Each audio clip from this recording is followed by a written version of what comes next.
U bazi, u suštini, postoje dvije stvari. U ovom našem svijetu, životu, doživljaju, postoje dvije osnovne stvari. Ovo je malo dublji uvid i ne morate ga sami direktno imati i dubinski vidjeti i razumjeti. Međutim, samo osjetite da li to u vama rezonira i ako rezonira, može vam pomoći da malo jasnije sagledate iskustvo.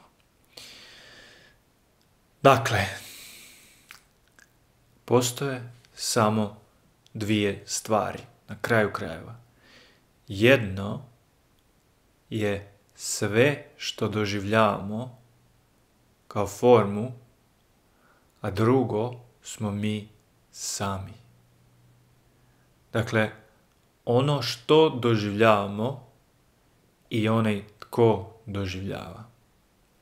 Ovo nije nikakva intelektualna ideja i rasprava. Ovo je uvid u materiju stvarnosti, u materiju iskustva, u prirodu iskustva. I kroz taj uvid dešava se odmak, jednostavno uviđamo da je fundamentalno po svojoj prirodi ono što doživljavamo nešto drugo po svojoj kvaliteti, po svom materijalu, po svojoj razini stvarnosti, vibraciji, jednostavno suštinski druga stvar od onog šta mi jesmo. Samo uzmite koju sekundu da osjetite u sebi šta bi to značilo. Da vam se pogled, fokus vaše svijesti preusmjeri iz isključivo onog šta doživljavate u djelomično i onoga koji doživljava. Dakle, unutra, u sebe.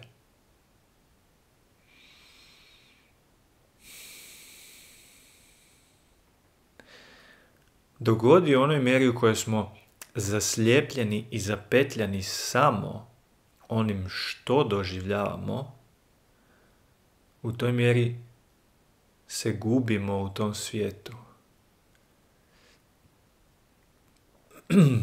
Osjećamo se više ili manje pogubljeno, izgubljeno. A u onoj mjeri u kojoj prepoznamo da je onaj tko doživljava zapravo mi i da je to nešto potpuno drugo od svega ovog vani. Svi naši ljudski problemi, pod navodnicima problemi, dolaze iz poistovjećenosti nas, osjećanja nas kao identiteta, što je još uvijek stvoreno, već postaje ono vanjsko, ono što doživljavamo, poistovjećenosti nas sa tim što doživljavamo. Kad se vratimo istini da mi nismo i nikad ne možemo biti ništa od tog što doživljavamo, na taj način se oslobađamo. To je istinsko oslobođenje. To je izlazak iz svih problema. Naravno, to nije neki ideal i nije nešto šta u potpunosti imamo cijelo vrijeme taj uvid i uvijek ćemo se u nekoj mjeri poistovjetiti s mislima. Međutim, u onoj mjeri istovremeno u kojoj u pozadini osjećamo sebe kao nešto u suštini drugo od iskustva, u toj mjeri se osjećamo lagano i slobodno.